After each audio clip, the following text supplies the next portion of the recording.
ลงมาเรื่อยๆเลยเอาตูดวางแล้วก็ไถนั่นแหละครับแล้วมือจับฝั่งนู้นไว้แน่นมือจับเชือกไว้ตลอดครับค่อยๆหย่อนตัวลงมา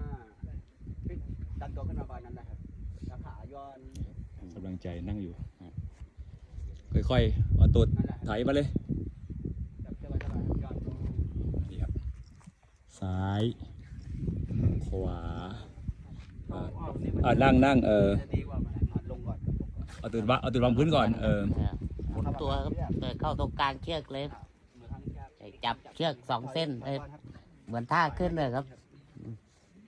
เอาซ้ายลงก้มมามองก่อนครับก้มมามองนั่นแหละถูกแล้วถูกแล้วครับแล้วขวาลงมาเอาขวาลงไปข้างๆกันนะครับเหมือนไต่ลงแล้วก็ซ้ายลงครับค่อยยาวๆยาวไปครับยาวไปโอ